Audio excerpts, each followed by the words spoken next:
নমস্কার, আপনি দেখছেন এবিপি আনন্দ আর আপনার সঙ্গে আমি সুমন। আমার সঙ্গে ঘণ্টাখানেকের এই অনুষ্ঠানে আপনাদের স্বাগত।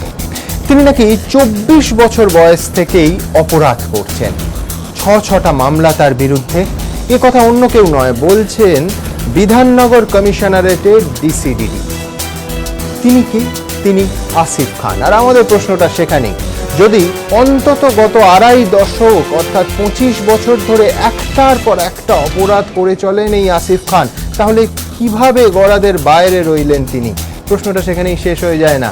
পরের প্রশ্ন ওঠে, কিভাবে তৃণমূল কংগ্রেসের একেবারে নেতৃত্বের স্তরে পৌঁছে গেলেন, কিভাবে সর্বভারতীয় এক নেতার ডান হাত হলেন, কিভাবে সংখ্যালঘু সেলের চেয়ারম্যান হলেন এবং ভারতবর্ষের সব থেকে বড় রাজ্য উত্তরপ্রদেশে পর্যবেক্ষকের দায়িত্ব পেলেন তৃণমূল কংগ্রেসের তরফে। আর এই সব নিয়েই আমাদের আজকের প্রশ্ন। দেখুন, আসিফ গ্রেফতার, প্রতারণার শাস্তি নাকি বিদ্রোহের মাসুল? আমার সঙ্গে এই মুহূর্তে আছেন কংগ্রেস নেতা এবং আইনজীবী অরুণাভ ঘোষ, আছেন বিজেপি নেতা অসীম সরকার, অন্যদিকে আছেন অধ্যাপক দেবনারায়ণ সরকার এবং ফরওয়ার্ড ব্লক নেতা উদয়ন গুহ। কিন্তু তার আগে দেখব যে বিধাননগর কমিশনারেটের ডিসিডিডি সাংবাদিক সম্মেলন করে আসিফ খান সম্পর্কে ঠিক কি বললেন। এ নিয়ে এখনো পর্যন্ত আমরা 6টা কেস ওর নামে খুঁজে পেয়েছি। মানে এটা বোঝা যাচ্ছে যে 24 বছর বয়স থেকেও অনেক লোককেই চিটিং করেছে। He is a habitual cheater and habitual offender. গ্রেফতারের পর প্রাক্তন তৃণমূল নেতা আসিফ খান সম্পর্কে এরকমই বিস্তারিত বর্ণনা দিলেন বিধাননগর পুলিশ কমিশনারেটের গোয়েন্দা প্রধান। কিন্তু রাজনৈতিক মহলে প্রশ্ন একটাই, এহেন একজন ব্যক্তির বিরুদ্ধে যদি বহু বছর আগে থেকেই ভুরি ভুরি অভিযোগ থেকে থাকে, তাহলে কি করে তিনি তৃণমূল শীর্ষ নেতৃত্বের এত কাছে পৌঁছে গিয়েছিলেন? কি করেই বা সর্বভারতীয় নেতার ছায়াসঙ্গী হয়ে উঠেছিলেন? আজ আসিফ খান গ্রেফতার হওয়ার সঙ্গে সঙ্গে তাঁর জীবনপঞ্জি সাংবাদিক বৈঠক করে গোটা রাজ্যকে জানাচ্ছেন গোয়েন্দা প্রধান। আর ক্ষমতায় থাকা সত্ত্বেও তৃণমূল শীর্ষ নেতৃত্ব তা জানতে পারেনি। এও কি সম্ভব? প্রশ্ন বিরোধীদের। তাদের প্রশ্ন, আসিফ খানের গায়ে যদি এতই দাগ লেগে থাকে, তাহলে তাকে তৃণমূলের উত্তরপ্রদেশের পর্যবেক্ষক কেন করা হয়েছিল? দলের সংখ্যালঘু সেলের চেয়ারম্যানও বা কিভাবে করা হয়েছিল আসিফকে? এগুলি তো বহুদিন আগের ঘটনা নয়। তৃণমূল ক্ষমতায় আসার পরই আসিফ খানের এত রমরমা। তাহলে কি সব জেনে বুঝেই আসিফের উত্থানে সায় ছিল তৃণমূল নেতৃত্বের? কিন্তু সারদা নিয়ে মুখ খুলতেই গোসা হয়ে গেল। সারদার একটা মিডিয়া কলম পেপার, ওখানে মুকুল রায় ছেলে ছিলেন মমতা বন্দ্যোপাধ্যায়ের নির্দেশে। হতে পারে এই কারণে ব্যাকডেটের মামলা করে আমাকে মামলা দেওয়া হচ্ছে। অরবিন্দ চৌহান সিবিআই দপ্তর থেকে বেরিয়ে বলছে যে 5ই এপ্রিল আমি সুদীপ্ত সেনকে নিয়ে নিজাম প্লেসে যাই, আর সেখানে দেখি যে মুকুল রায় নিজাম প্লেসে গেটে দাঁড়িয়ে আছে, অপেক্ষা করছেন। একজন মুখ্যমন্ত্রী, উনি বলছেন আমি পয়লা বৈশাখের আগে এই ঘটনাটাই জানতাম না। এটা পজিটিভ বাজে কথা। কেউ যদি বলে আমি সেদিন জানি, আমি আপনাকে বলছি তার মতন মিথ্যাবাদী বাংলায় কেউ নেই। আসিফ যখনই সারদা কেলেঙ্কারি নিয়ে একের পর এক চাঞ্চল্যকর দাবি করতে শুরু করলেন, ঠিক তখনই কি প্রতিহিংসা বশত তাকে প্রতারণার অভিযোগে জেলে পড়া হলো? প্রশ্ন বিরোধীদের আরও প্রশ্ন, সারদা নিয়ে বহু গোপন তথ্য এই প্রাক্তন তৃণমূল নেতা জানতেন বলেই কি তার মুখ বন্ধের চেষ্টা করা হলো? 2008 থেকে অনেক কিছুই দেখেছি বাড়ি, মানে মাওবাদী কিষাণজি কি করে খুন হয়েছে, কি প্ল্যানিং ছিল, মেয়েটা সুচিতা মাধবকে কখন নিয়ে এসেছে, কোথায় বিয়ে হবে দুজনে, ঠিক আছে? তো নিজের ডিফেন্সও তো নিয়ে চলতে হবে। যে চিঠিটা দিয়েছে কোনো ইডিকে সিবিআইকে 10 নম্বরে আমার নাম দিয়েছে। এরা ভয় করছে যে কোনো রকম যদি কিছু হয়, এখন আমার উপর প্রেশার করা যে যতটা পারা যাবে কন্ট্রোলে থাকে। আসিফের এই চাঞ্চল্যকর নানা দাবির জেরেই তার গ্রেফতারি ঘিরে এখন নানা মহলের নানা প্রশ্ন। প্রকাশ সিংহ, এবিপি আনন্দ। সারদা নিয়ে ঠিক কি বলেছিলেন এই আসিফ খান, দেখাবো আপনাদের। সারদার শয়ে কোটি কোটি টাকা কোথায় গেল? কোন প্রভাবশালীদের পকেটে? দেশেই আছে টাকা নাকি কারোর হাত ধরে পাড়ি দিয়েছে বিদেশে? হন্যে হয়ে এমনই নানা প্রশ্নের উত্তর খুঁজছে সিবিআই ইডি।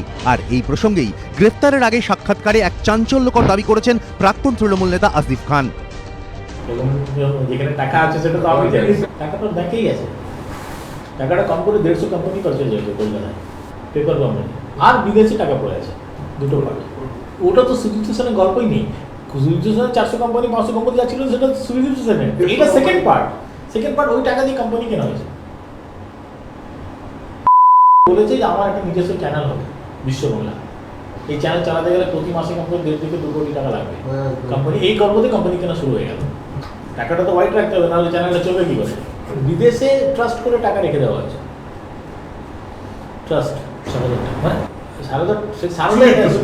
সারদার পাঠিয়ে দিই তো এখন ইন্ডিয়া মরিশাস না ফ্রি জোন না। পাঠাতে গেলে কিছু লাগে না, আসতে গেলে হোয়াইট হয়ে যাচ্ছে। সিবিআই দুবার জেরা করেছিল আসিফ খানকে। সূত্রের খবর, সিবিআইকে বহু গুরুত্বপূর্ণ তথ্যও দিয়েছিলেন আসিফ। তাহলে কি সারদা কাণ্ডে এই ধরনের বহু গোপন তথ্য এই প্রাক্তন তৃণমূল নেতা জানেন বলেই তাকে প্রতারণার অভিযোগে গ্রেফতার করে মুখ বন্ধের চেষ্টা করা হচ্ছে? পাছে রাঘব বোয়ালদের আসল চেহারাটা সামনে চলে আসে প্রশ্ন বিরোধীদের। এবিপি আনন্দ। ওনার প্রথম প্রশ্ন যে এত বড় অপরাধী যদি হন পুলিশ অনুযায়ী, তিনি তৃণমূলে পৌঁছলেন কি করে? চোর চোরকে চেনে, স্বাভাবিক। আমি যেমন উকিলকে হাইকোর্টের বলে দিতে পারি কে কেমন উকিল। এতদিন কেন গ্রেফতার হননি? 2.5 দশক বললো 6টা কেস, তার মধ্যে তো 4টে তো কলকাতায় কদিন আগে শুরু হলো, তার মানে 2টো আগে, 2টো তো ডিফারেন্স দিচ্ছে না। আমি কিচ্ছু বলবো না আজকে, শুধু তোমায় সিকোয়েন্স অফ ইভেন্টস বলি। প্রথমে একজন ওয়াহিদুল হাসান সিদ্দিকী, সে বললো ডিসেম্বর 2012 আমার সঙ্গে আসিফের পরিচয়। এই লোকটা হলো উত্তরপ্রদেশের কনভেনার তৃণমূল। এবার সে বলল যে আমি, আসিফ আমায় বললো আমার কাছে প্রচুর জমি আছে, তুমি আমায় 13ই অক্টোবর থেকে, এই 13ই মার্চ থেকে অক্টোবর অবধি, 2013 মার্চ অক্টোবর থেকে, এই 13ই মার্চ থেকে অক্টোবর 13 অবধি, বললো আমি বিভিন্ন সময় আসিফকে টাকা দিই মানে জমি কেনার জন্য। কত? 480 একর, মাইন্ড 400 একর ফেরত চেয়েছে মমতা ব্যানার্জি ফ্রম সিঙ্গুর। 480 আন্দোলন হয়ে গেল এবং 20 কোটি টাকা। হিসাব করলে আমি মামলা দেখছি 6000 টাকা করে পার কাঠা। তা পশ্চিমবঙ্গে কোথায় 6000 টাকা কাঠা রাজারহাটে যাবে এটা জানা নাই। এগুলো ইকো পার্কের উল্টো দিকে চাষিদের জমি আসছে। এবার যে লোকটি ইনভেস্ট করছে 20 কোটি টাকা, সে জমিটা দেখবে না। এবং হাইকোর্টে যখন মামলাটা গেল, যখন এই এটা হলো প্রথম 420, 406, 420 হলো চিটিং, 406 হলো বিশ্বাসভঙ্গ, আর 120B হলো কনস্পিরেসি কে আছে সেখানে? রাম শ্যাম যদুমধু, মুকুল, আমি, অরুণাভ, না কে আছে দেখতে হবে। তো তখন কোর্ট থেকে প্রশ্ন যেটা উঠলো, ভাই তোমার কি রিসিট আছে 20 কোটি? বললো না, আমি বিভিন্ন সময় দিয়েছি। বললো 20 কোটি টাকা তুমি দিলে বিভিন্ন সময়, তার ইনকাম ট্যাক্সেরও তো ব্যাপার আছে, এবং ক্যাশে দিয়েছি। তখন অ্যান্টিসিপেটরি বেল হয়ে গেল। অ্যান্টিসিপেটরি বেল হওয়ার পর এবার কে যাবে? যে লোকটা, ওই লোকটি যে ধার দিয়েছে ওয়াহিদ হাসান সিদ্দিকী, সেই যাওয়ার কথা, সে কিন্তু গেল না। রাজ্য সরকার বললো ওই অ্যান্টিসিপেটরি বেল ক্যান্সেল করো। সেটা হলো 10 তারিখ মামলাটা আছে সুপ্রিম কোর্টে। এইখানে একটা পার্ট। সেকেন্ড পার্ট আরেকটা মামলা করলো যে এই একটা কোম্পানি আছে আসিফের ভাই, এটা হলো একটা কোম্পানি, হ্যাঁ যাই হোক কোম্পানি, সেই কোম্পানিটা এই কোম্পানিটা রাজলক্ষ্মী না কি নাম, যাই হোক আমি বলছি, সেই কোম্পানির মামলা হলো। সেখানে বললো এই অ্যাকাউন্টটা সিজ হয়ে গেছে। আচ্ছা, 22 তারিখ ব্যাংক চিঠি দিল, 23 তারিখ চিঠি দিল, সিজ হয়ে গেছে। যখন আমরা গেলাম, যখন আমি ওই মামলাটাই ছিলাম, আমি বললাম যে ভাই সিজ হলো কি করে, HDFC ব্যাংক। তো তখন বললো যে না, পুলিশ আমাদের বলেছে, পুলিশের রিপোর্টটা দেখালো। 22 তারিখ পুলিশ লিখেছে, 22শে জুলাই, মাইন্ড ইট, 22শে জুলাই অ্যালিগেশন হলো অক্টোবরে, মানে গত বছরের মার্চ মাসের অ্যালিগেশন, যে মানে 8 মাস বাদে, যে আমার এই ব্যাংকে, যে পুলিশ বলছে এই ব্যাংকের টাকাটা আটকেছি, এখানে রিপোর্ট আছে আমার কাছে। এবার যখন দেখা গেল ফাইল এলো, দেখা গেলো 24 তারিখ FIR হয়েছে। বোঝো, 22 তারিখ পুলিশ আটকালো তোমার অ্যাকাউন্ট, 24 তারিখ FIR হলো। বিচারপতি নাদিরা পাথিরিয়া প্রথম প্রশ্ন করলেন যে তুমি তাহলে FIR হওয়ার আগে, পুলিশে অভিযোগ যাওয়ার আগে পুলিশ আটকালো কি করে? তখন বললো এদের ছেড়ে দাও, কিন্তু বন্ড দিয়ে ছাড়ো। বন্ড দিয়ে ছাড়ার সময় হঠাৎই ওয়াহিদুল হাসান সিদ্দিকী, উত্তরপ্রদেশের লোকটি, এসে আরেকটি মামলা করলো, বললো এর এটা বন্ধ করো, মানে আমার এটা টাকা। তো আমরা বললাম যে টাকাটা দেখা গেছে 3 কোটি টাকা, এই 3 মাসে মাত্র 3 লাখ টাকা তুলেছে ওই পেমেন্ট দেওয়ার জন্য, ভেরি ক্লিয়ার। এবং এই আসিফের সমস্ত আত্মীয় স্বজনের যত ব্যাংক অ্যাকাউন্ট আছে বিভিন্ন, এই পুলিশ আটকে দিয়েছে। এবার মজা হচ্ছে, এবার অপোজিশনে ওই লোকটি লিখেছে এই সমস্ত কাজ করেছে মুকুলের ডিটেলস দিয়ে দিয়েছে, মুকুলের যে কবে আসিফের সঙ্গে ছিল, আসিফ আমাদের কেউ না। এবং আরেকটা জিনিস প্রশ্ন উঠলো, ধরো তুমি একটা কোম্পানির ডিরেক্টর, এক্স ডিরেক্টর, তুমি চুরি করলে, বলে কোম্পানির অ্যাকাউন্ট আটকাতে পারে? উত্তর হলো না। টাটার কোনো ডিরেক্টর যদি চুরি করে, তাহলে টাটার অ্যাকাউন্টটাকে আটকাতে পারে? উত্তর হলো না। এবার লেটেস্ট মামলাটা, এটা হলো তার মানে কি হলো, এটা লেটেস্ট মামলা, অর্থাৎ যার ভিত্তিতে এই গ্রেফতার। এবার বলছে শ্রী রাজেরাম সারাফ, এর ম্যানেজার কৃষ্ণচন্দ্র প্রসাদ সিং এ অভিযোগ করছে, রাজেরাম সে হঠাৎ ঠিক করলো যে সে একটা জমি নেবে রাজারহাটে। কি করে, জমি সে নিজেই দেখলো, লোকজন দিয়ে, সব চাষিদের কাছে গেল, আসিফের কাছে গেল, তুমি ভাই একটু যোগাযোগ করে দাও। এবার যেদিন এগ্রিমেন্টও হয়ে গেল সবার সঙ্গে, এগ্রিমেন্টের সময় যখন চাষিরা বললো, নিজে লিখছে যে আমার কাছে টাকা চাইলো, টাকা না দিলে সই করবো না, অবভিয়াসলি রেজিস্ট্রেশনে টাকা দাও। এবং সেটা আগের বারও কলকাতা হাইকোর্ট জিজ্ঞেস করেছিল যে তুমি 20 কোটি টাকা ইনভেস্ট করলে লোকগুলোকে দেখলে না, আর 480 একর, চারটিখানি কথা। তো তখন দেখা গেল এই লোকটি বলছেন, এই রাজারাম বলো আমার লেজার বুকে লেখা আছে, বলো তোমার কি কোনো এখানে কিচ্ছু নেই যে আমার কাছে কোনো ডকুমেন্ট নেই যে আমি টাকাটা দিয়েছি আসিফ খানকে, যে ভাই এই কৃষকদের মধ্যে বিলিয়ে দাও। কি মাধ্যমে দিয়েছেন, চেক না? এবার আসছি, বলছে ক্যাশে দিয়েছি। আচ্ছা, 20 কোটি। 20 কোটি সেটাই তো বেআইনি, আমি বলছি, ভারতবর্ষের আইন অনুযায়ী সেটাই তো বেআইনি। 20 কোটি আমার লেজারে লেখা আছে, আরে তোমার খাতায় কি লেখা আছে তো ইম্পর্টেন্ট না। এবার বললো কোম্পানিকে দিয়েছি, কার হাত দিয়ে দিয়েছি, আমার ছেলের অ্যাকাউন্ট থেকে দিয়েছি। এখন মিথ্যা কথা বলতে বলতে ছেলের অ্যাকাউন্ট, তার নাম, ছেলের নাম হলো নিকেত সারাফ, বলে ছেলের অ্যাকাউন্ট থেকে দিয়েছি। প্রথম হলো 20,000 টাকার বেশি ইনকাম ট্যাক্স এখন বলেছে যে তুমি ক্যাশ ট্রানজাকশন করতেই পারো না, তো তুমি 8 কোটি টাকা দিলে মানে ক্যাশে, এই জায়গাটা। এবং আজকে যেটা আরো ডেঞ্জারাস জিনিস হয়েছে, আসিফ খানের এখনো অবধি মানে কোনো এই কি বলে যেটা পৌঁছয়নি আর কি এখনো অবধি, অ্যারেস্ট মেমো বিধাননগর থানা ইয়েতে আদালতে পৌঁছয়নি, ইন্সপেকশন রিপোর্ট পৌঁছয়নি, কোন বেডে রাখা হয়েছে শুধু বলেছে এনআরএস আছে, আর এনআরএস তো বিশাল হসপিটাল, কিচ্ছু বলা হয়নি কোথায় আছে এবং কেন প্রডিউস করা হলো তারও কোনো কাগজ নেই।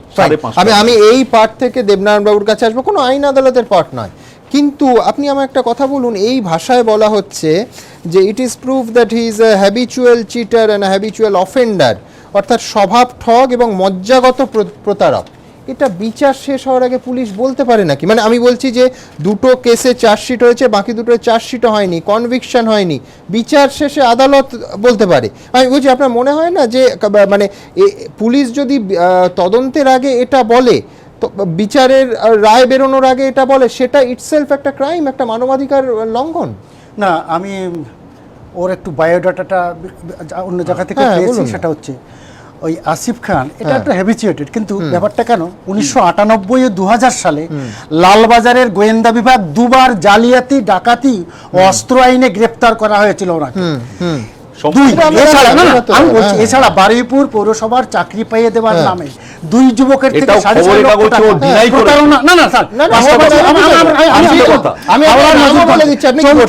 বাবা চিকিৎসার গাফিলতির অভিযোগ তুলে চিকিৎসা এইরকম পর না না তৃণমূল কংগ্রেসের মতো মানে শুদ্ধতার প্রতীক, সততার প্রতীক একটা দলে এই লোকটি মাথায় পৌঁছলো কি করে? আমার বক্তব্য মানে আপনি যথার্থ, আপনি ঠিক আপনার কথার বক্তব্য আছে, কিন্তু আমি সংসদে জানুন, এই যে সংসদে যারা পার্লামেন্টে আছে নাকি আর কত পার্সেন্ট কেস নেই এটা বলুন না, তাহলে তো আপনি 70%। না না, এই যে আমি তা বলিনি, আমি তা বলিনি, প্রত্যেকটা জিনিস 70% আমি বলছি কি আমি যেটা হ্যাবিচুয়েটেড বহুদিন থেকে রেগুলার ফেনোমেনন এটা মোট। কল্যাণীজ নেচার পিওর প্রেজেন্টস ঘণ্টাখানেক সঙ্গে সুমন। কল্যাণীজ নেচার পিওর প্রেজেন্টস ঘণ্টাখানেক সঙ্গে সুমন। সেকেন্ড যে বক্তব্য, আসিফ সাহেব এখানে একবার এসেছিলেন, অরিন্দম বাবু ছিলেন, আমি একটা মাত্র প্রশ্ন করেছি, আচ্ছা আসিফ বাবু আপনার এত সারদার জন্য এত বিবেক জাগলো কেন বলুন তো? ভুল করেছি না না, আমি উত্তরে উনি বলেছেন জানেন, আমি তৃণমূলকে কয়েক লক্ষ টাকা দিয়েছি। কোটি টাকা দিয়েছি? না না, লক্ষ বলেছে, আমাকে বলেছে বলে কয়েক লক্ষ। আচ্ছা কিসে দিয়েছিলেন, কেন দিয়েছিলেন সেটা আরো বললো না, এমনি দিয়েছিলেন না চেকে দিয়েছিলেন? আমাকে যেটা বলেছিল এটা আপনার এখানেও আছে, কিন্তু বলেছিল চেকে দিয়েছে দেবজ্যোতি ঘোষ ছিল এবং গাড়ির দামও চেকে দিয়েছে। না না না, আমার প্রশ্ন হচ্ছে না, আমার নেতার শালার একজন নেতার শালার কেন দিয়েছিলেন? কিছু পাওয়ার জন্য দিয়েছিলেন? তাহলে কি আপনি বলতে চাইছেন আমি তা বলিনি, চেকে পেমেন্ট করলে আমি কি পাই পেমেন্ট করলে আপনি তো বলছেন না না, আমার বক্তব্য চেকে দিয়েছিলেন, কোনটা চেকে দেননি সেটা আমার বক্তব্য না। I was not satisfied at his behavior and his speech. মালটা যে মালটা খেলো সে দোষী না। না না, আমি তা বলি কে মালটা খেলো that must be proved. আপনি তো বলছেন তৃণমূলে দিয়েছে, আমি তা বলি that need to be proved। আপনি ওটা বলবেন না, একটা জিনিস যেটাকে বলা হচ্ছে আমি যেটা পেয়েছি, আপনারা আপনাদের ডিফেন্স। আমি বলছি যে আপনি দুটো কথা একসঙ্গে কি করে বলছেন? আপনি একদিকে বলছেন নিড টু বি প্রুফ, না নিশ্চয়ই না না ফাইন তো না, না, আমি তো আবার বলছি আপনি না। হ্যাবিচুয়েট না না habituated মানে তার থেকে তার ডেটা থেকে তো পাচ্ছি। আপনি বলছেন কোনো একটা বলুন না না আমি একটা কি দুটো করে না বলছেন? দুটোই বলি আমি বলছি এটা হচ্ছে প্রতারণা। হ্যাঁ। বক্তব্য হচ্ছে আমি যেটা বলতে চাচ্ছি ওর প্রতারণাটা ওটা হেভিচুয়াল, এটা করেই এসছে, এটা এই ধরনের তো কথা মুকুল আমাকে রায়ের মিথ্যা মুকুল না, না, রায়ের ডানাত হলো কি না, করে? না মুকুল রায়ের ডান হাত হয়েছে শুনুন, ডান হাত হলে এইটা প্রমাণ, কিন্তু হেভিচুয়াল একটা সিস্টেম তার আছে। তাহলে- ডান হাত হয়েছে তাহলে মুকুল বাবু খারাপ করেছে কিনা? মুকুল বাবুর উত্তর তো মমতা ব্যানার্জি নিজেই কি দিয়েছে? কি দিয়েছে সেদিন তো আবার এবিপি আনন্দবাজার পত্রিকা না সেটা না, ঠিক আছে, বলতে কোন সংবাদপত্র বন্ধ হয়ে গেলে সাংবাদিকরা বিপদে পড়েন, তারা বিপদে পড়ে আমার কাছে আসেন, আমি তাদের সাহায্য করি। এবং আসিফ খানকে বিপদগ্রস্ত করে দিলেন। সাংবাদিকরা আমার পরিবারের সদস্য বলে মনে করি। আসিফ খানকে আচ্ছা, না, না, মানিয়ে কেউ যদি বিপদগ্রস্ত সাংবাদিকদের নিয়ে বৈঠক করেন তাহলে কি অপরাধ? আমি তো করি। তাই তো আমি আসিফের তো সঙ্গে সহমত। বলবো। একদম ঠিক আছে, একদম, ঠিকই এটা- বলেছেন। এটা তো সত্য। আমি আর আমি- মানে আমি- কি? আমি দেবকুমার বাবুর যদি তথ্য ওর নিয়ে- কথাটা হয় তাহলে যেটা আমি মুকুল রায়ের exactly পরে আপনার করা কথা হচ্ছে বলছি। মমতা ব্যানার্জি, তাহলে তো আমিও দোষী। আচ্ছা fine Why fine not? Fine fine fine Asim বাবু আপনি আমায় বলুন নিশ্চয়ই এটাকে দাঁড়ান, proof করা দাঁড়ান, যাবে। দাঁড়ান। ঠিক। দেবকুমার বাবু একটা ঘটনা বলছেন, তথ্য তারিখ ইত্যাদি দিচ্ছেন না, আমি দিচ্ছি। 14ই এপ্রিল 2013 পয়লা বৈশাখের দিন কলম দখলে, লোকে বলে, কেউ বলে হস্তান্তর, কেউ বলে দখল, আমি ওই বিতর্কে যাচ্ছি না। মুকুল রায়, তার পুত্র শুভ্রাংশু রায়, ইমরান একই টেবিলে এই রকম দাগি আসামি নিয়ে, অ্যান্টি সোশ্যাল নিয়ে আসিফ খানকে নিয়ে গেলেন, একই টেবিলে বসে বৈঠক করছেন। কিসের এই ছবি, কিসের ইঙ্গিতবাহী? আমি তার আগে জিজ্ঞেস করিনি যে হ্যাঁ। আমি কিন্তু খুব কম জায়গায় দেখেছি পুলিশ কমিশনার হ্যাঁ প্রেস করে, প্রেস সাজিয়ে, প্রেস ডেকে কারোর সম্পর্কে চার্জশিট তখন তৈরি হয়নি, চার্জশিট কি আজ গ্রেফতার হয়েছেন কালকে? না আমি চার্জশিট তৈরি হয়নি, সেই অবস্থায় কোর্টে produce প্রেস হয়নি। করছেন, তাই না? এই রাজ্যে সবকিছু সম্ভব, এটা তো আমাদের দেখতে হচ্ছে, জানতে হচ্ছে। হ্যাবিচুয়াল অফেন্ডার বলছেন। হ্যাবিচুয়াল অফেন্ডার কারা এটা তো মানুষ দেখছে। প্রমাণ করতে হবে তো। একটা লোককে আমি দেবনারায়ণ বাবুকে বললাম প্রতারক, আমাকে প্রমাণ করতে হবে দেবনারায়ণ Exactly. প্রতারক। দেবনারায়ণ বাবুকে আমি এমনি প্রতারক বলতে পারবো। এতবার সে হ্যাঁ, এতবার চাপাচাপি এতবার করছেন গ্রেফতার হয়েছে। আচ্ছা। সে তো কে অতীতেও গ্রেফতার হয়েছে? না, কোথায় গ্রেফতার গ্রেফতার? এখনো কোথায় গ্রেফতার হয়েছে? না, না, হয়েছে। না, না, না, না, হয়েছে। না, না, হয়েছে। আজকে 98 হয়েছে, 2000 হয়েছে। দুবার গ্রেফতার এটা হয়েছে, পুলিশ এটা বলেছে, বলুন। হ্যাঁ। ঠিক আছে, পুলিশ বলেছে। ঠিক আছে, শুনুন, বাবা, দেবনারায়ণ সেটা তো বলবে। দেবনারায়ণ বাবু, পুলিশ বাস্তব বলেছে। কথা নিয়ে বাস্তব কথাটা শুনে রেখে দিন। পুলিশ পুলিশ- গ্রেফতার। পুলিশ মিথ্যা কথা বলেছে। এক সেকেন্ড, সেটা আপনি প্রমাণ। বাস্তব কথাটা দেবনারায়ণ বাবু ভালো করে শুনে রেখে ঠিক আছে, দিন। ঠিক আছে। আপনাদের রাজত্বে যে কোনো বিরোধী দলের যে কাউকে গ্রেফতার করা হোক না কেন, একটা বোমা দেখিয়ে বা পিস্তল দেখিয়ে তার নামে গ্রেফতার অস্ত্র করা। আইনে গ্রেফতার করা হচ্ছে। এটা আপনার রাজত্ব, এবং সেভাবে আপনারা 1000টা গ্রেফতার করতে পারেন। আপনার আগের আমল বামফ্রন্ট আমলেও সেগুলো হয়ে এরও আইনে অনেক বামফ্রন্ট অসীম বাবু, আরেকটা যোগ করুন যে এরপর থেকে আরাবুলকে বিজেপি কিন্তু আমলে habitual গ্রেফতার হয়েছে। offender বলা হবে না, না। আরাবুল তো মানে নিজস্ব অফেন্ডার, তা জানেন না। বিজেপির আমলে নিজস্ব। গ্রেফতার। এক second, fine. Kalyani's Nature Pure presents ঘণ্টাখানেক সঙ্গে Suman. Kalyani's Nature Pure presents ঘণ্টাখানেক সঙ্গে সুমন। আমি যেটা জিজ্ঞেস করতে চাইছি দেবনাথ বাবুকে, যে এই ভদ্রলোক হ্যাবিচুয়াল কেন, একদম মারাত্মক রকম অফেন্ডার, আমি কোনো সন্দেহ নেই, এই ভদ্রলোক কেন মুকুল রায়ের ডান হাত ছিলেন? বললেন। 1 নম্বর। 2 নম্বর, মুকুল রায়ের একটা অবশ্য না, এখন আর তিনি খারাপ লোক নন, ভালো লোক, এখন না, ভালো লোক, ওর গা- ঠিক আছে। বলছি না তো। সংখ্যালঘু সেলেব, তাকে এটা তো মুকুল ঠিক করে না, চেয়ার- এটা তো ওপর থেকে ঠিক হয়ে চেয়ারম্যান হলো কি করে? সংখ্যালঘু সেলেব ভারতবর্ষের ইউপির সব থেকে বড় রাজ্য ইউপির অবজারভারটা কি করে হলেন? ফাইন, আমি উদয়নদার কাছে যাব, তার আগে কলম আপনাদের পত্রিকা একটা দখল দেখাবো। করলেন কি করে যে এবং কলম স্টাইলে পত্রিকার আসিফ খানকে কতবার- গ্রেফতার কতবার করা হলো, গ্রেফতার প্রায় কতবার কমান্ডো কতবার স্টাইলে, এইসব কি সেই ভূমিকা দেখব, পুলিশের ভূমিকা। রাতের অন্ধকারে অভিযান চালিয়ে তিলজলার বহুতল থেকে গ্রেফতার প্রাক্তন তৃণমূল নেতা। বহুতলের এক বাসিন্দার দাবি, বৃহস্পতিবার রাত 9:30 নাগাদ তিনি সিঁড়িতে ভারী জুতোর শব্দ শুনতে পান।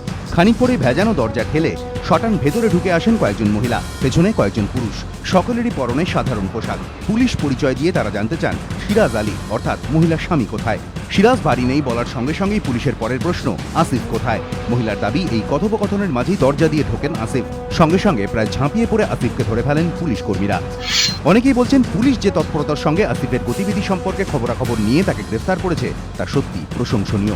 কিন্তু শাসক দলের নেতা নেত্রীদের বিরুদ্ধে যখন অভিযোগ ওঠে তখন পুলিশের এই দক্ষতা কোথায় উঠে যায়? কেন বীরভূমের তৃণমূল নেতা সুদীপ্ত ঘোষ কিংবা আলিম শেখকে গ্রেফতার করে না পুলিশ? কেন দীপালি সাহা, তিলক চৌধুরীদের মতো তৃণমূল নেতা নেত্রীকে আত্মসমর্পণের সুযোগ করে দেওয়া হয়? প্রশ্ন বিরোধীদের। সেই সঙ্গে তারা এই প্রশ্নও তুলছেন, কেন সারদাকাণ্ডে মুখ খোলার পরই এক সর্বভারতীয় নেতার একদা ছায়াসঙ্গী আসিফকে গ্রেফতার করতে এত সক্রিয় হয়ে উঠল পুলিশ? আসিফ কি কারোর কথা শুনছিলেন না? কোনো না কোনো জায়গায় একটা ট্রান্সফার নিয়ে গন্ডগোল চলছে, যে আমি বলে দেখুন কিছু দুটো তিনটে তো চাবি থাকে একটা লোকের, কোনো জিনিস বড় জিনিস, তো কোনো চাবি আমার কাছে আছে, এটা নিয়ে গন্ডগোল আছে। এখন ছেলেকে সব কিছু অনার করলো, বাড়িটা আমাকে বললো তুই আমাকে দিয়ে যা, আমি এটা থাকবো। আমি বললাম না এই বাড়িটা দেবো না, কারণ আমি এখানে গরিব ছেলেদেরকে নিয়ে পড়াশোনার ব্যবস্থা করাবো। বললো না আমার ছেলে এখানে এসে থাকবে, ওখান থেকে মারা যাবে, ওখানে যা সিপিএমের গন্ডগোল লেগেছে ছেলেকে এখানে এনে রাখবে, গন্ডগোল শুরু হয়ে গেল। আর তারপরে আমি বললাম তুমি সব কিছু হুটহাট করে আমার কাছে চাইবে না, তুমি আমাকে বলবে, এখন তুমি একটা বলে ওকে দিয়ে দে কি টাইপের জিনিস আছে।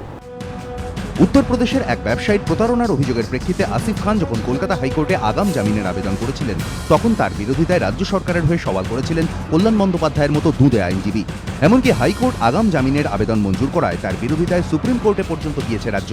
কিন্তু বিরোধীদের প্রশ্ন একটাই, আসিফের ক্ষেত্রে এই তৎপরতা দেখা গেলেও কেন ভোটে কারচুপির অভিযোগে অভিযুক্ত সোনামুখীর তৃণমূল বিধায়ক দীপালি সাহার জামিনের আবেদনের বিরোধিতা করেন না সরকারি আইনজীবীরা? কেন রাজ্যের মন্ত্রী হওয়া সত্ত্বেও শ্যামাপ্রসাদ মুখোপাধ্যায় এমন একজন অভিযুক্তের পক্ষে সওয়াল করেন যিনি ভোটে কারচুপির অভিযোগে অভিযুক্ত? কেন পুলিশ পেটানোর দায়ে অভিযুক্ত যুব তৃণমূল নেতা সুদীপ্ত ঘোষের আগাম জামিনের ক্ষেত্রে সরকারি আইনজীবী তার বিরোধিতার পরিবর্তে আগাম জামিনের পক্ষেই মত দেন? প্রশ্ন বিরোধীদের। এবিপি আনন্দ। উদয়নবাবু, আপনাকে প্রশংসা করতেই হবে, কমান্ডো স্টাইলে গ্রেফতার হয়েছে আসিফ খান, ফাইন, কিন্তু এই পুলিশই দীপালি সাহাকে দেখতে পায় না, সুদীপ্ত ঘোষ পুলিশ পিটিয়েছে দেখতে পায় না, শেখ আলমকে খুঁজে পায় না, যেভাবে আপনাদের সময় মজিদ মাস্টারকে পুলিশ খুঁজে পেত। না মজিদ মাস্টার অ্যারেস্ট হয়েছিল, যাই হোক আমি ওর মধ্যে যাচ্ছি না। হ্যাঁ, এবার ঘটনা হচ্ছে তোমরা নিশ্চয়ই আশ্চর্য হয়েছো যে গ্রেপ্তার হয়েছে, আসিফ গ্রেপ্তার হয়েছে, সেই জন্য আজকে প্রোগ্রামটা করছো। আমি কিন্তু আশ্চর্য হইনি, কারণ এবং কি অপরাধ করেছে আশ্চর্য ক্রাইম, এইটাই তো আইনের শাসন, যদি অপরাধ করে থাকেন তিনি গ্রেফতার হবেন, আশ্চর্য হওয়ার নেই। আমাদের আশ্চর্য যে দলে এখানে পৌঁছলেন কি। এখন ঘটনাটা আমি তার আগে একটা কথা বলিনি, এই রাজ্যে সব অপরাধের সেরা অপরাধ মুখ্যমন্ত্রীর সমালোচনা করা। আসিফ মুখ্যমন্ত্রীর সমালোচনা করেছে, তার জন্য ওকে গ্রেপ্তার হতে হবে, এটা আমরা জানতাম। যেমন জানতাম কুণাল ঘোষকে গার্ড করবার জন্য মুখ্যমন্ত্রী বলেছিলেন কুণাল কি চোর। সেই কুণাল ঘোষ যখন সোমেন মিত্র শিখা মিত্রের সাথে রক্তদান শিবিরে উপস্থিত হয়ে মুখ্যমন্ত্রীর সমালোচনা করেছিলেন, সেদিন কুণাল ঘোষও জানতেন যে তিনি অ্যারেস্ট হবেন, আমরাও জানতাম কুণাল ঘোষ অ্যারেস্ট হবে। কাজেই এটা খুব সাধারণ মানুষের ক্ষেত্রে অম্বিকেশ মহাপাত্র, সবার ক্ষেত্রে এইটাই আজকের রাজ্যের ট্রেন্ড, যে সব তুমি অপরাধ করতে পারো, সব রকম অপরাধ করতে পারো। অনুব্রত মণ্ডল বলো, মনিরুল বলো, সুদীপ্ত ঘোষ বলো, তুমি যতগুলো নাম বলছো কোনো অপরাধ না। এই অনুব্রত মণ্ডল, এই মনিরুল ইসলাম, এই সুদীপ্ত ঘোষ, এরা যদি কোথাও গিয়ে মুখ্যমন্ত্রীর সমালোচনা করে, এই সরকারের সমালোচনা করে, তাহলেই দেখবে যে পরের দিন পুলিশ গিয়ে তাদের গ্রেফতার করবে। সুভাপ্রসন্নকে তো এখন ঘরের থেকে ঝেড়ে ফেলবার চেষ্টা হচ্ছে, কারণ উপায় নেই, মানে উপায় নেই বলে আজকে সুভাপ্রসন্নকে বলা হচ্ছে। একটা জিনিস, সিবিআই কে সাহায্য করছে কে? আসিফ খান। আটকাবার চেষ্টা করছে কে? পুরো এসআইটি। কোনটা এর কেন্দ্রবিন্দু হলো? সল্টলেক ওই বিধাননগর কমিশন। এবারও তাই করেছে, এবারও তাই। সিবিআই এর জন্য যখনই সিঙ্গাপুর গেল আসিফ, সেখানে কিন্তু দিদির ভাইপোর হোটেলের সম্বন্ধে একটা খবর করা গেল। কার দিদি ভাইপো আমি বলছি না, সুতরাং আসিফের ওপর নামবে আমি কিন্তু জানতাম, সবাই জানতাম। সবাইকে অনেক ধন্যবাদ। আমি এক ঝলকে দেখব আমার এই পর্বের বক্তারা কি বললেন।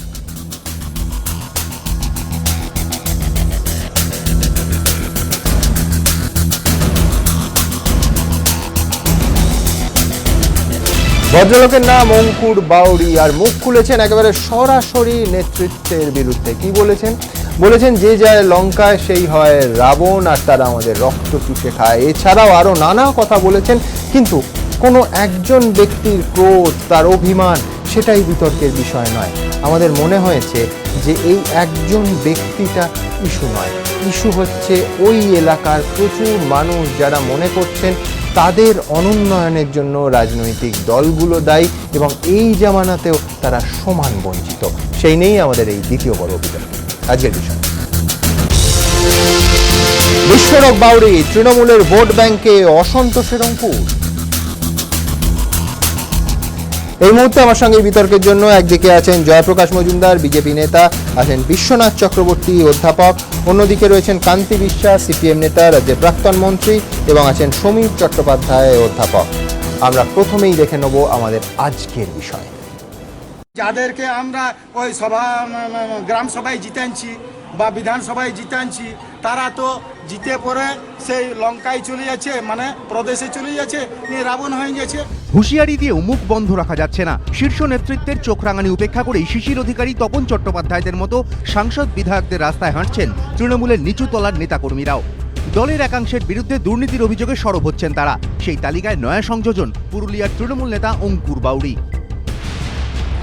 আজ আমরা বিধানসভায় উপহার দিয়েছি, লোকসভায় উপহার দিয়েছি, গ্রাম সভায় উপহার দিয়েছি, তার বিনিময়ে এসসি এসটি ওবিসি অবহেলিত যারা লঙ্কায় যায় তারাই রাবণ হয়। দুর্নীতির সাথে বিধায়ক জড়িত আমাদের রঘুনাথপুরের বিধায়ক পূর্ণচন্দ্র বাউরি। দলীয় মঞ্চে বসে দলের এসসি এসটি সেলের নেতার চাঞ্চল্যকর অভিযোগ শুনল পুরুলিয়া জেলা তৃণমূলের শীর্ষ নেতৃত্ব। ভেতরের কথা বাইরে বেরিয়ে আসছে বুঝে কেউ কেউ বক্তৃতা বন্ধের পরামর্শও দিলেন। বিধায়ক পূর্ণচন্দ্র বাউরি মুখে কুলুপ এঁটে বেরিয়ে গেলেন। কেউ আবার দূরত্ব তৈরি করতে এমন দাবিও করলেন যে অঙ্কুর বাউরি তৃণমূল ছেড়ে দিয়েছে, কিন্তু পরক্ষণেই আবার তাঁর বিরুদ্ধে দলীয় স্তরে ব্যবস্থা নেওয়ার হুঁশিয়ারিও দিতে শোনা গেল। অভিযোগগুলো সম্পূর্ণ ভিত্তিহীন এবং কিছু না জেনে সরকারের পরিকল্পনা এবং সরকার যে পরিকল্পনা গ্রহণ করেছে সেগুলো বাস্তবে অনেক রূপায়িত হয়েছে, সেগুলো না জেনেই অনেকেই হয়তো অনেক কিছু বলেছে, তার সঙ্গে অঙ্কুরও গলা মিলিয়েছে। এই জন্য মন্তব্যের জন্য নিশ্চয়ই আমরা দেখছি, আমরা ওর কাছে সকোচ করব। কিন্তু অঙ্কুর বাউরি যদি তৃণমূলের কেউ নাই হন, তাহলে তিনি তৃণমূলের শাখা সংগঠনের মঞ্চ থেকে কেন বক্তৃতা করলেন? কেন তা বসে বসে তৃণমূলের নেতারা শুনলেন? আর দলের কেউ না হলে কেনই বা তার বিরুদ্ধে দলীয় স্তরে ব্যবস্থা নেওয়ার হুঁশিয়ারি দেওয়া হলো? প্রশ্নের উত্তর পাচ্ছেন না অনেকেই। হংসরাজ সিংহ, এবিপি আনন্দ, পুরুলিয়া। জয়প্রকাশবাবু, এসসি এবং এসটি মিলিয়ে এই রাজ্যে 84টা আসন, তার ভেতর তৃণমূল কংগ্রেসের দখলেই 66টা, আরও বেশি। তো আপনি আমায় বলুন যে এখন তো কোনো ক্রাইসিস নেই, কোনো অন্য দলের বিষয় নয়, সেখানে দলের এক নেতাকে, যথেষ্ট গুরুত্বপূর্ণ নেতা, তাকে মুখ খুলতে হচ্ছে কেন? আপনি বোধহয় জানেন বা দর্শকদের জানা উচিত, SC ST development and finance কর্পোরেশনের সেন্ট্রাল গভর্নমেন্টের যত টাকা গত 3 বছরে এসছে, এখানে 50% তার খরচ করতে পারিনি এবং সব ফেরত চলে গেছে। আমি আপনাকে যে তথ্যটা দিলাম এটা হচ্ছে 2014 লোকসভার নিরিখে বিধানসভা ধরে, মানে আমি বলছি কয়েক মাস অতিক্রম হয়েছে। ভোটের নিরিখ ধরছেন, আর আমি উন্নয়নের নিরিখ, যে কথাটা মমতা বন্দ্যোপাধ্যায় সবসময় বলেন উন্নয়নের জোয়ার। তো এসসি এসটির জন্য যে ফান্ড আসছে তার ইউটিলাইজেশন দেখা যাচ্ছে 50%-এর কম ফেরত চলে যাচ্ছে। সেটাতে কি উন্নয়ন করছেন মুখ্যমন্ত্রী জানেন, আর ভুক্তভোগীরা বুঝতে পারছেন, কথা বলছেন। আপনি শুরুতে বললেন এটা কি অসন্তোষের অঙ্কুর? অঙ্কুর তো কবে ছিল, এখন তো মহিরুহ, চারিদিকে অসন্তোষ। এই কমাসে মহিরুহ হওয়া সম্ভব না? এই কমাসে কি ভোটটা দেখবেন না? ভোট কেন 2014 লোকসভা বলুন না, 34 সাল নিয়ে আমরা এত কথা বলি, মমতা বন্দ্যোপাধ্যায় এত কথা বলেন, ওনার দলের লোক এত কথা বলেন। 34 সালও তো সিপিএম পর জিতে এসছে। সেই জেতাটাকে আমরা কেন মূল্য দিই না? আমরা জানি কিভাবে সায়েন্টিফিক রিগিং হয়েছে, কিভাবে ভোট বাক্সতে কি হয়েছে। আর এই গত ভোটগুলোতে মমতা বন্দ্যোপাধ্যায় সেই কলাটাকে রপ্ত করে কিভাবে ভোট করছেন সাধারণ মানুষ জানে। গ্রামে গঞ্জে কিভাবে বন্দুক দেখিয়ে গায়ের জোরে ভোট হচ্ছে সেটা বলবেন না। বিজেপি কিন্তু এসসিতে 1টা আর এসটি আসন 4টে, লোকসভার নিরিখে 5টা, মানে 5% আপনারা। দিল্লি অনেক দূর। না, ধোঁকা দেওয়ার, শুনুন, এই সারা বাংলায় যে ধোঁকা দেওয়ার রাজনীতি চলছে মমতা বন্দ্যোপাধ্যায় করছেন, সেই বেলুনটা আস্তে আস্তে ফেরে যাচ্ছে। মানুষ বুঝতে পারছেন না, আমরা মানুষকে শুনুন, ওই এসসি এসটি অনুন্নত জায়গায় গিয়ে তারা দলে দলে গিয়ে বারবার তৃণমূলের লোকরা বলে আসছে আমাদের যদি ভোট না দিস তাহলে এলাকা ছাড়া করে দেবো, গ্রাম ছাড়া করে দেবো। গ্রামে গিয়ে দেখুন না, ওই যে বললাম অসন্তোষের মহিরুহ মনে ফুঁসছে। দেখুন, একটাই কথা আমি বলে দিই, তারপর তো অন্যরা বলবেন। রুরাল হাউজিং ফান্ড টোটালি মানে 25% তার পয়সা এখানে ইউজ হয়েছে, 75% চলে গেছে ফেরত। মমতা বন্দ্যোপাধ্যায়ের উন্নয়নের রত্নাকি চলছে। কিন্তু একটা কথা শুধু মনে রাখতে হবে, এই যে মুখ খুলছেন, দুটো আসপেক্ট আছে, এসসি এসটির উপকার পাচ্ছেন কিনা, আর একটা হচ্ছে মুখ খোলার কি শাস্তি। চারিদিকে যে তৃণমূলের নেতারা আস্তে আস্তে বারুদের মতন, বারুদের স্তূপ বলছি না, একেবারে বারুদে আগুন লেগে গেছে, চারিদিক থেকে মুখ খুলছেন। মুখ খুললে দেখুন মমতা ব্যানার্জি তাদের দৃষ্টান্তমূলক শাস্তি দিচ্ছেন নিজের দলের লোকজনদের। Kalyani's Nature Pure presents ঘণ্টাখানেক সঙ্গে Suman. Kalyani's Nature Pure presents ঘণ্টাখানেক সঙ্গে সুমন। চারিদিকে যে তৃণমূলের নেতারা আস্তে আস্তে বারুদের মতন, বারুদের স্তূপ বলছি না, একেবারে বারুদে আগুন লেগে গেছে, চারিদিক থেকে মুখ খুলছেন। মুখ খুললে দেখুন মমতা ব্যানার্জি তাদের দৃষ্টান্তমূলক শাস্তি দিচ্ছেন নিজের দলের লোকজনদের। বিরোধীরা মুখ খুললে দৃষ্টান্তমূলক খুন বলে এখন একটা কথা হয়েছে, দৃষ্টান্তমূলক খুন করে আমি আসবো, কিন্তু তার আগে যে প্রজেক্টের কথা হচ্ছে যে এই এলাকায় তৃণমূল কংগ্রেসের ঘোষিত প্রতিশ্রুতি দেয়া প্রকল্পগুলো, সেইগুলোর এই মুহূর্তে ঠিক কি চেহারা আমাদের প্রতিনিধিরা ঘুরে দেখেছেন। দেখুন, আমাদের কোনো 7টা অঞ্চলে কোনো উন্নয়ন হয় নাই। আজ বিজেপি তার করে উঠে যাচ্ছে, কারণটাকে, দায়ীটাকে একমাত্র বিধায়ক রঘুনাথপুরের দুর্নীতির সাথে বিধায়ক জড়িত। তৃণমূলের নেতাই দাবি করছেন উন্নয়ন হয়নি, অথচ পুরুলিয়ায় গিয়ে 2 বছর আগে মুখ্যমন্ত্রী এক গুচ্ছ প্রকল্পের ঘোষণা করেছিলেন। আগে আপনারা দেখেছেন দীর্ঘদিন ধরে পুরুলিয়া জেলা অবহেলিত ছিল, পুরুলিয়া জেলার কোনো উন্নয়নের কাজ হয়নি। আমি আপনাদের এটাই বলতে চাই, পুরুলিয়া জেলা উন্নয়নে এগিয়ে চলুক, এখানে আমরা চাকরি সৃষ্টি করব। কি অবস্থায় রয়েছে প্রকল্পগুলি খতিয়ে দেখল এবিপি আনন্দ। প্রথম গন্তব্য রঘুনাথপুরের দুর্মুট। এখানে শিল্প তালুক হওয়ার কথা বছর 2 আগে ঘোষণা করেছিলেন মুখ্যমন্ত্রী, কিন্তু এখন কি অবস্থা? দূরে দেখা যাচ্ছে বিবিসির তাপবিদ্যুৎ প্রকল্প, আর এই বিস্তীর্ণ প্রান্তর এই জমিটাই, এই একরের পর একর জায়গা জুড়ে যে জমি ছড়িয়ে রয়েছে, এখানেই তৈরি হওয়ার কথা ছিল প্রস্তাবিত ইন্ডাস্ট্রিয়াল হাব বা শিল্প তালুক, যা কার্যত দৃশ্যত দেখা যাচ্ছে একটা ইঁটও এখানে গাঁথা হয়নি, এমনকি কোথাও কোনো জমি চিহ্নিতকরণের জন্য পাঁচিলটুকু পর্যন্ত দেওয়া হয়নি। মুখ্যমন্ত্রী মমতা ব্যানার্জি 2012 সালে ঘোষণা করেছিলেন যে এখানে রিলায়েন্স ইন্ডাস্ট্রি এবং ইমামি সিমেন্ট, দুটো সিমেন্ট কারখানা গড়বে। আমরা শুধু মুখেই শুনেছি, কাজের কাজ কিছু দেখতে পাচ্ছি না। মুখ্যমন্ত্রী বলেছিলেন এখানে খুব বড় ইন্ডাস্ট্রিয়াল হবে, আমাদের খুব আনন্দিত, তাই গর্বের সহিত আমরা জমিও দিয়েছিলাম, কিছু ক্ষতিপূরণও পেয়েছিলাম, কিন্তু এখনো কোনো ইন্ডাস্ট্রিয়াল হলো না, এখন একটা দেওয়াল পর্যন্ত হয়নি, মানুষ কোনো কাজ পায়নি। পুরুলিয়ায় পানীয় জলের সমস্যা দীর্ঘদিনের। মুখ্যমন্ত্রী প্রতিশ্রুতি দিয়েছিলেন এই সমস্যা মেটাবেন। সমস্যা কি মিটেছে? অনেকদিন আগে এখানে পাইপলাইন করা হয়েছে, কিন্তু ঘরে আমাদের কোনো রকম সুবিধা এখনো পর্যন্ত পাওয়া যায়নি। টিউবওয়েল থেকে বা কুয়োর থেকে কিন্তু ভালো জল পাওয়া যায় না, তো অনেক সমস্যা জলের। এখন 4-5 বছর হয়ে গেল পাইপ লাগানো, কিন্তু এখনো কোনো আমরা জলের কোনো ব্যবস্থা পাইনি ঘরের লাইনে। জল আনতে যাচ্ছেন? জল আনতে যাচ্ছি। এটা কি খাবার জল? খাবার জল। এখানে তো জলের পাইপ বসেছে, এই গলিতে গলিতে পাইপ গেছে। পাইপ তো গেছে, কিন্তু জল এসছে না? জল আসেনি। রঘুনাথপুর থেকে প্রায় 9 কিলোমিটার দূরে মোহনপুরে এনটিপিসি তাপবিদ্যুৎ কেন্দ্র গড়ে তুলবে বলে ঘোষণা করেছিলেন মুখ্যমন্ত্রী, কিন্তু এখানেও একরের পর একর জমি পড়ে রয়েছে, কিন্তু কোনো কাজ শুরু হয়নি বলে অভিযোগ। মমতা দিদি ডিক্লেয়ার করেছিল যে পাওয়ার প্ল্যান্ট এখানে করানো হবে, বুঝলেন? এখন কিছু হয়নি, বাকি যে গাছ পাত ছিল সব গাছগুলা চলে গেল, যেদিকে সেদিকে মানে বিক্রি হয়ে গেল। মুখ্যমন্ত্রীর প্রতিশ্রুতি কবে পূরণ হবে? আদৌ হবে তো? প্রশ্ন অনেক পুরুলিয়াবাসীর মনেই। রাজর্ষি দত্তগুপ্ত ও হংসরাজ সিংহ, এবিপি আনন্দ। কান্তিবাবু, একথা ঠিক আমাদের প্রতিনিধিরা রেখেছেন যে প্রকল্প এগোয়নি, কিন্তু আপনারাও তো এগোচ্ছেন না। আমি একটা ছোট্ট উদাহরণ, 2011-তে এসসি ভেতরে আপনারা পেয়েছিলেন 68টার মধ্যে 20টা। এই 14 লোকসভাকে বিধানসভা নিরিখে ফেললে সেটা কমে দাঁড়ালো 8-এ আপনাদের। মানে আমি বলছি যে এসটিটা ধরুন 10 থেকে 2, মানে আমি বলছি আপনারা তো পিছিয়েছেন, প্রকল্প হয়নি ঠিক, কিন্তু তাহলে তো মমতা বন্দ্যোপাধ্যায় আজকে যদি বলেন যে আমি ওখানে উন্নয়নের জোয়ার আনবো, কিন্তু বিরোধীরাও কোথাও নেই, আমি নির্বিকল্প, আপত্তি করতে পারবেন না? দেখুন, পশ্চিমবাংলায় 34 বছর বামফ্রন্ট সরকার ছিল, সেখানে যে পুরুলিয়া জেলার কথা এখানে উল্লেখ করা হচ্ছে, পুরুলিয়া জেলায় পশ্চিমবাংলার যে লোকসংখ্যা তার 30% পুরুলিয়া বাস করে, আর পশ্চিমবাংলায় যত শিডিউল ট্রাইব আছে তার 10% বাস করে পুরুলিয়ায়, আর পশ্চিমবাংলায় যত শিডিউল কাস্ট আছে তার 2.5% বাস করে পুরুলিয়ায়। কিন্তু পশ্চিমবাংলার যে ভূমি সংস্কার, যেখানে ভারতবর্ষের আবাদি জমির মাত্র 30% আছে পশ্চিমবাংলায়, আর গোটা ভারতবর্ষে তো ভূমি সংস্কার ফলে গরিবদের মধ্যে জমি বিলি করা হয়েছে তার 23% বিলি করা হয়েছে একমাত্র পশ্চিমবাংলায়। না আমি ফাইন, আমি বুঝলাম, সেই জন্যই তো আপনারা দৌড়টা শুরু করতেন, ঠিক যেমন এখন তৃণমূল কংগ্রেস করছে 5 মাইল দূর থেকে। নির্বাচনে পুরুলিয়া বাম দুর্গ ছিল, এখন যেমন তৃণমূলের দুর্গ। আমাদের যে কাজ, সেই কাজের তারিফ সাধারণ মানুষ করেছে। এমনকি রাষ্ট্রসংঘের 2005 সালে হিউম্যান ডেভেলপমেন্ট রিপোর্ট পৃষ্ঠা নাম্বার 71, সেই তারিফের কথা মনে থাকলে এখন পিছোচ্ছে কিন্তু এখন নিশ্চয়ই এই যে মানুষ আমাদের কাছে সরে গেছে 2011 সালে এবং 2014 সালের নির্বাচনের মধ্য দিয়ে বোঝা গেছে। এটা আমাদের নেতা কর্মী তাদের কিছু নিশ্চয়ই কিছু ভূমিকা আছে, তার দিকে মানুষের কাছ থেকে জনবিচ্ছিন্নতা ঘটেছে। কল্যাণীজ নেচার পিওর প্রেজেন্টস ঘণ্টাখানেক সঙ্গে সুমন।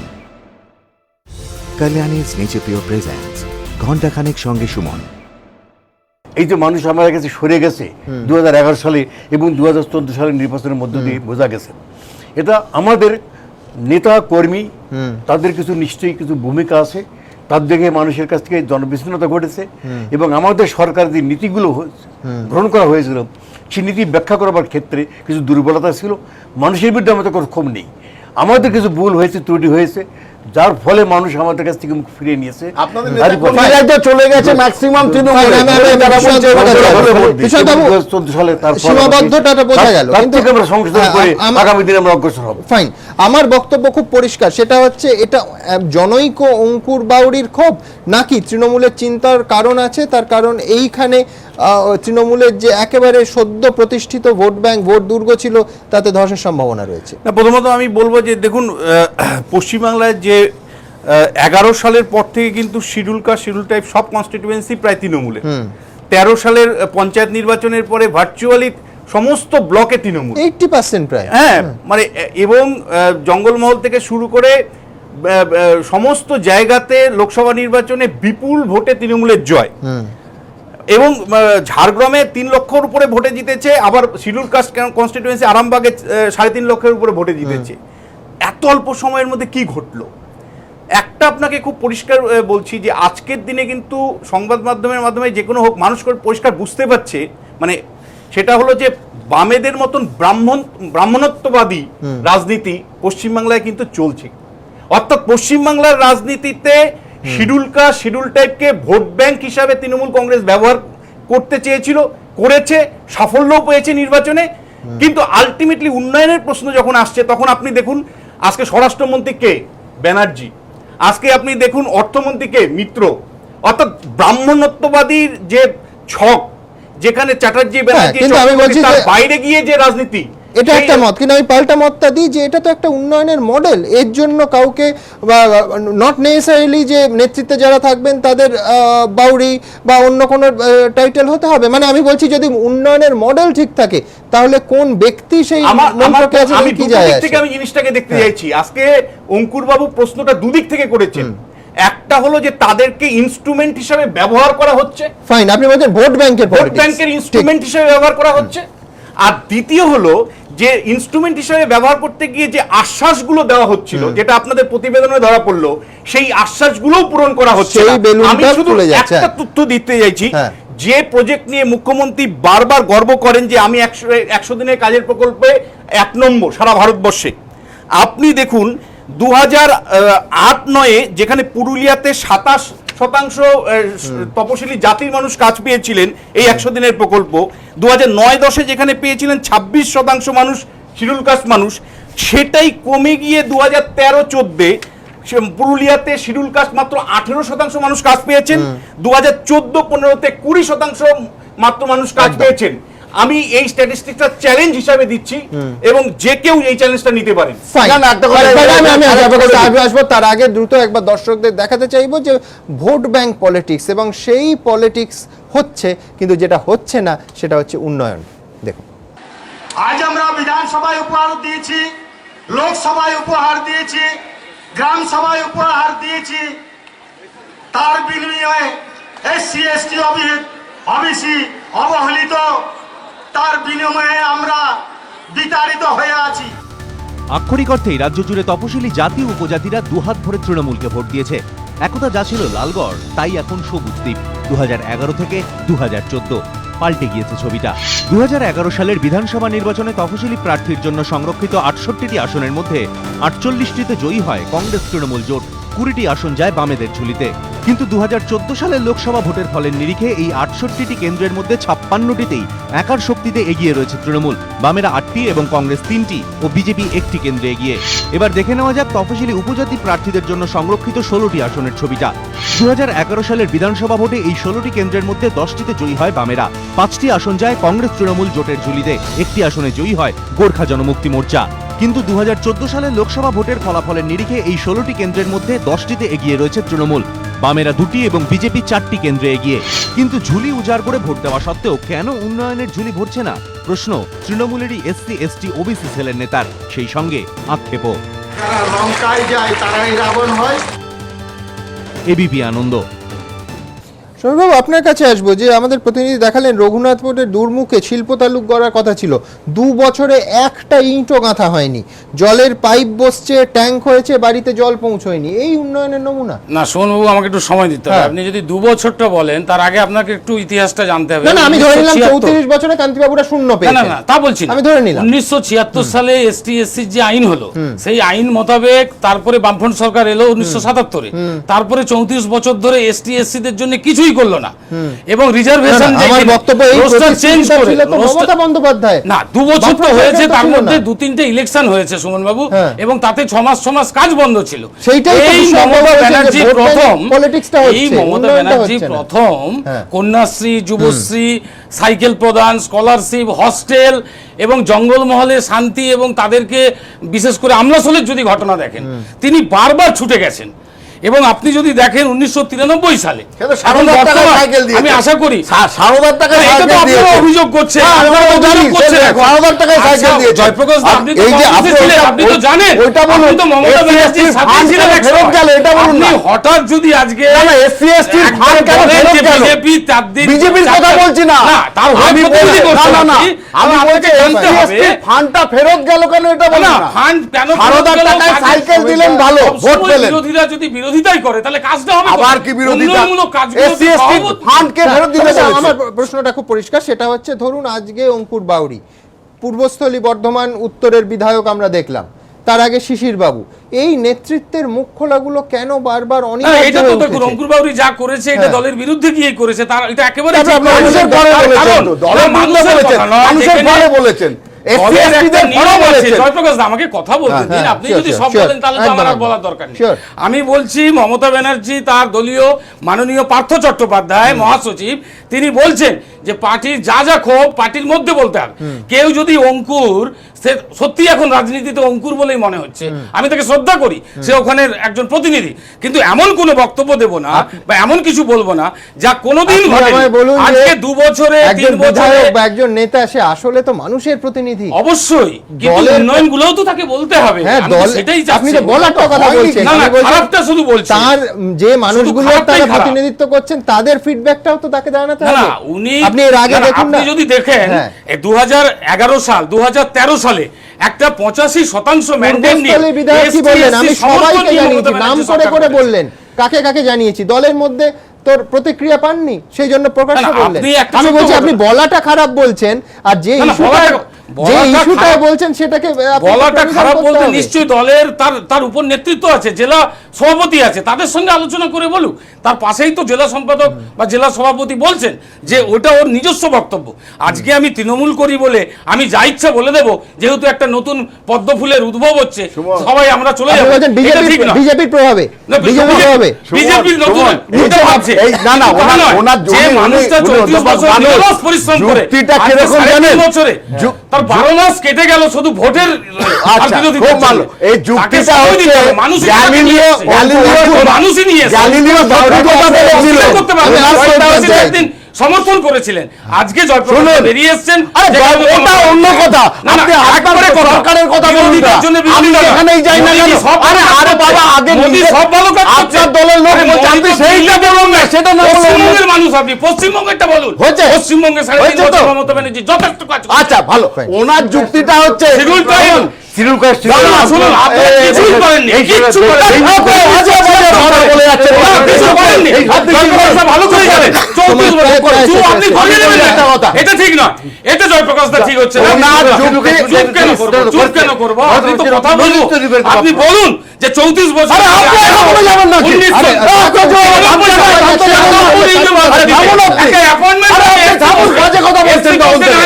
তাকে জেনারেল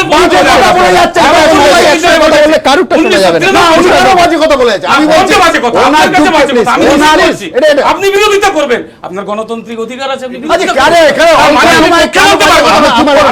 বলতে পারবো না। আপনার বিপক্ষে একসঙ্গে হলে দর্শক আর কারোর পক্ষে থাকতে পারবে না। কথা বলতে দিচ্ছে না। না, এটা ভুল কথা। আপনি যখন কথা বলেছেন আমি তো বলিনি, আমার টাইমে আমি বলেছি। ওনার যুক্তি হচ্ছে গ্যালিলিও বলেছিলেন সূর্যের ব্যাপারে, তখন সব সময় বলে গিয়েছিল উনি কেন কথা বলছেন, কি বলছেন উনি বলে যাচ্ছেন দলের মধ্যে বলতে হবে, সত্যি কথা বললেও দলের মধ্যে উন্নয়ন হয়নি সেটা সত্যি কথা, সেটা কিন্তু দলে বলতে হবে, বাইরে বলা যাবে না। এ অদ্ভুত দল, গণতন্ত্র বিশ্বাস করে না, স্বাধীনতা বিশ্বাস করে না,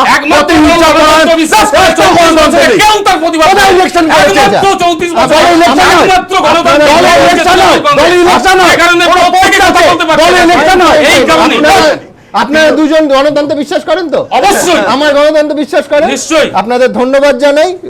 এই পর্বের বক্তাদের মন্তব্য এক নজরে আপনাদের দেখাবো। আমার গণতান্ত্রিক অধিকার অন্তত এই বিতর্ক সভা আমি প্রয়োগ করতে পারলাম, দেখব।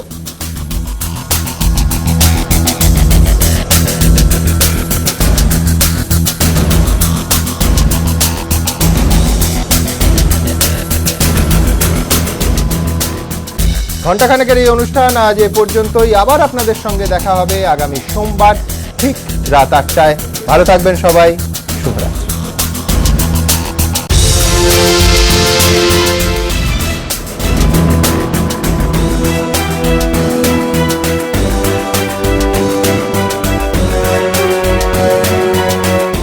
Kalyani's Nature Pure presents ঘণ্টাখানেক সঙ্গে সুমন।